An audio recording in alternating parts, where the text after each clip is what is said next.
structure of political parties. We need to relook at political parties and strengthen them so that they're able to perpetuate their political space. Sometimes the political parties will function like crabs, or that are concentrated towards certain groupings.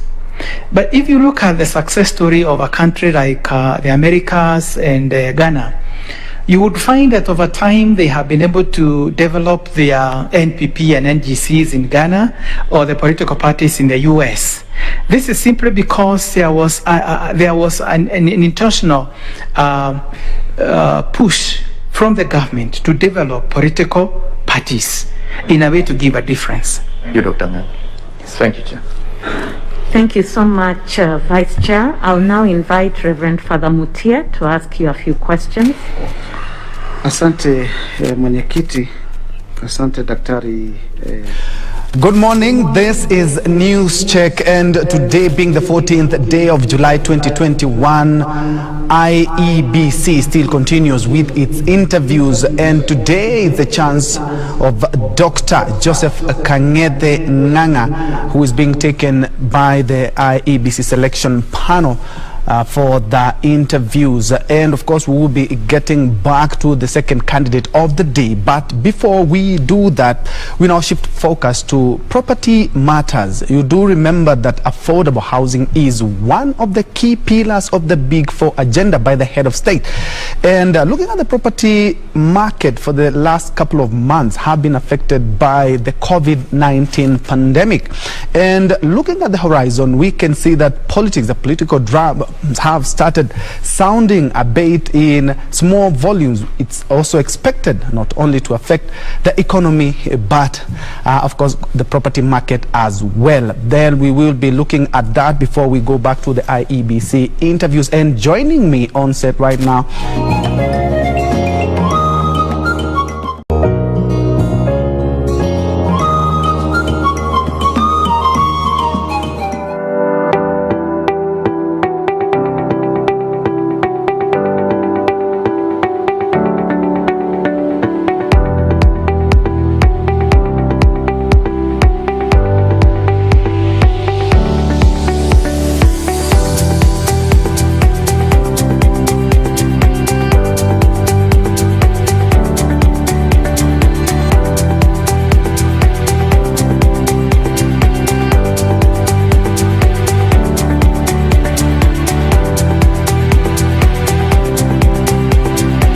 grants, I did come back and look at what I ought to do. And so I remember one day I called my members of research teams and expressed my interest in research. And because by then there was this epidemic that had hit our country, and this is a coronavirus, I was telling them, we need to quickly be proactive, put down something for coronavirus and see whether we can bring a solution to this problem. We did meet with members from Kenya Medical Research Institute, members from Technical University, members from Mount Kenya University, Karatina University and others, and we were able to put down a proposal, which, Chair, I can gladly report here that proposal has been awarded 50 million towards corona research. And so, Chair, my long list of experience has made me come this far. And Chair, before I conclude, I need to bring to your attention that my university, my employer, having realized and seen me through all this achievement, called me for an interview last week for the position of associate professor. So on Wednesday last week, I was interviewed, and I can gradually report that as I was walking in here, I met my chairman of council, who whispered and said, "Don't worry, Joseph, all is well for last week." So, Chair, I'm happy that all this has been crowned by the university. Chair, it would be unfair for me to have achieved all this and not given back to the society. Over time, I have been a member of school boards. One school, we already started it from scratch, and it's now a school that is admitting over 500 students. I've been a member of a board of a national school, Rotary Meru Girls. I always like to advocate for the gender equality. I've also, back to my community, offered a service giving a solution of a water problem in Juja constituency since 2005 until today. Chair, I owe all this to Almighty God and the providence of the people that have supported me. To this end, I wish to thank you and the committee for giving me an opportunity to appear for this. May I ask you, Chair, please, that I give more under your guidance. Thank you so much, Dr. Nganga. Allow me to ask you for some clarification from your CV.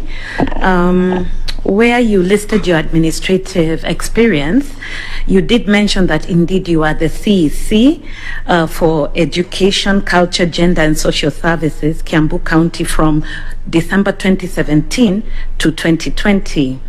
You thereafter also list that you are CEC for the same docket with the addition of Youth and Sports Kiambu County, December 2018 to 2019. So it's within the same period.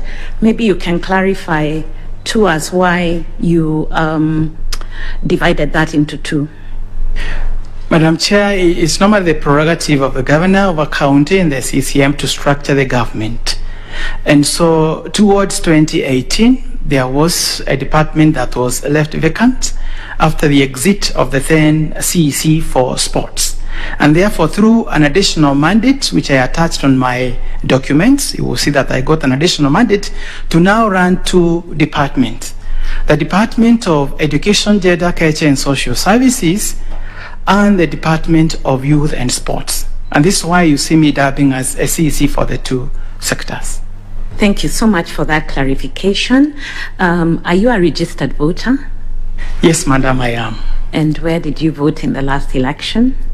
I have always voted, and last time I voted at the Chiefs Camp in Moigain, Karimoni Ward, Juja constituency. Thank you so much, Dr. Nganga. I'll now request Dr. Morris Kimuli to ask you a few questions.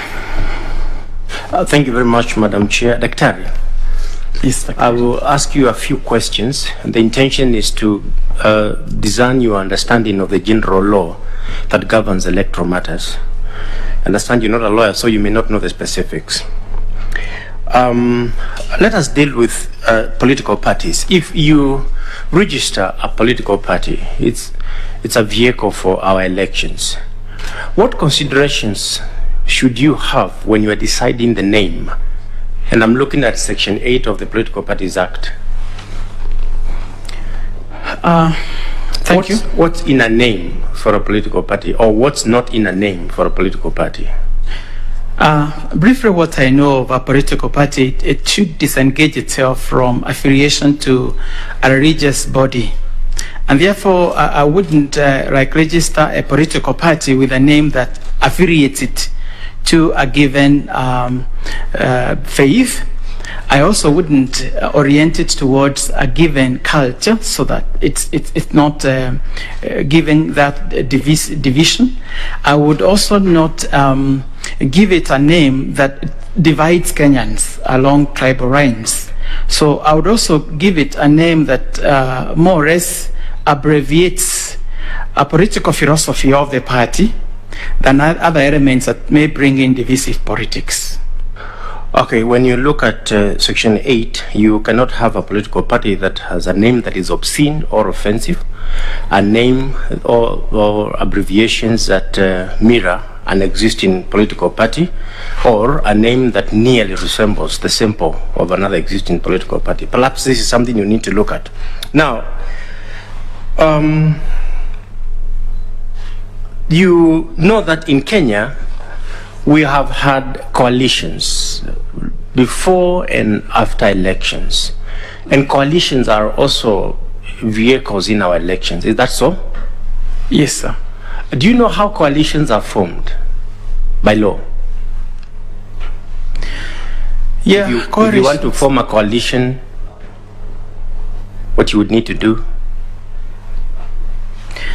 What I know, sir, is that coalitions can either be formed before an election, that's a general election, or after a general election. Mm-hmm. The way I find coalitions formed in Kenya, they are formed to advance a certain philosophy, mm-hmm, with a name of mobilizing the Kenyan populace to vote. So for the coalitions to be formed, The one must be from registered political parties that adhere to all the regulations of the Political Party Act. These political parties have to register the coalition with the registrar of political parties. And that has to happen either before the elections or after the elections. Do you know if you have a coalition, and the way you form a coalition is through a coalition agreement, perhaps that should jog your memory, you enter into a coalition agreement. Now, if you have that agreement before an election, do you know within what timelines you should file it with the registrar of political parties? I'm not very sure, sir, but I would presume it's like 60 days before. It's 3 months before. And what of if you form a coalition after the election, you're supposed to deposit the coalition agreement with the registrar of political parties. You may not also be sure of the timelines applicable. I do not want to get into wild goose guessing, but again, I would restrict myself to the usual 30 days for that purpose, because it comes in very early after the election has been declared and gazetted. Well, you may need to look at the Political Parties Act, because the answer is there. Now, the Constitution under Article 91 says that political parties must have a national character. What do you understand by that? If I may look at the requirements of, for example, a presidential candidate, he requires to have garnered at least 25% from a majority of the counties. So the national character at that point should be that it garners some certain voter populace from each of the counties in our country, Kenya. So it's not like centralized to only one region, so that when looks at even the participation in the elections, such a party should have candidates from all over the country, but not from a single region. So my understanding would be that they are all over the country. There are specific numbers. Have you interacted with you would not know the specific numbers that are stipulated by law to constitute national character. You say that they should have members from all over. Do you know the numbers that are involved? Unless I follow it from, as I said, the presidential candidate, that they require, for example, to garner the 2,000 votes for them to participate in a majority of the counties. So I'm expecting that they should then have such a margin. Historically, yes, I have seen the requirement in law that the winning candidate should again garner 25% in every county. So I wouldn't be able to predict or give the specific figure for that in law. Okay. Yeah, it's different from the demands of the nominations for presidential candidates. They're different. But let us just take it a notch higher. Political parties are by law required to conduct primaries, primary elections. Kwa Kiswahili tunaziita, mchunjo. Mkweli. Do you think that political party primaries are important in our electoral process? Yes, and thank you, sir, for that question. The party primaries are the critical drivers of the final candidature. And they always seem to encourage political party democracy when they are done, and especially if they are done in a free and fair environment. Because ultimately, they are the ones that will give us candidates for the general election or even a by-election. So the political party primaries are very critical to the democratic process, especially in the electioning process. And you say that they have to be free and fair because they determine the elections. Yes. They are part of, according to you, are political party primaries separate from the election, or are they part of the election? Sir, it agonizes me when I look at the political party primaries, because they seem to be quite far off the electoral process, because many a times they are carried out by the political party themselves.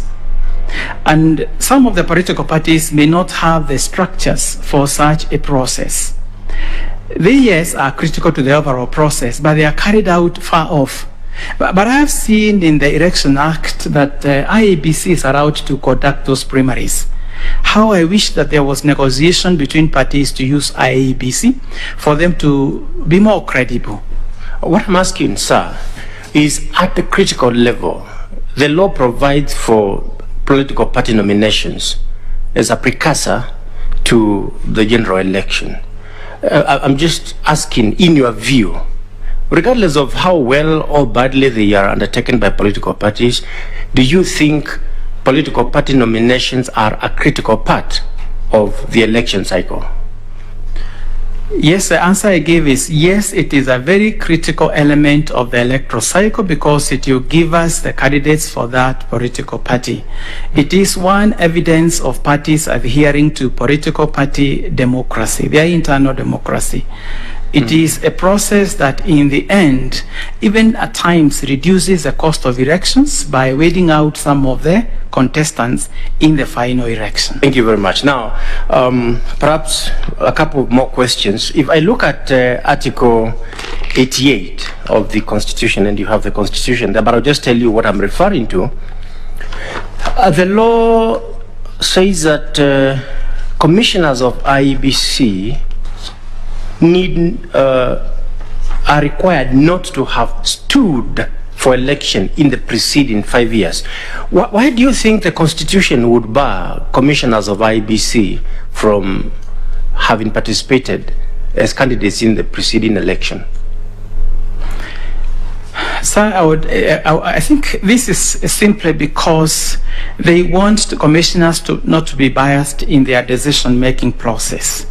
But that does not negate members of a political party to participate in the activities enshrined in Article 38 of the Constitution.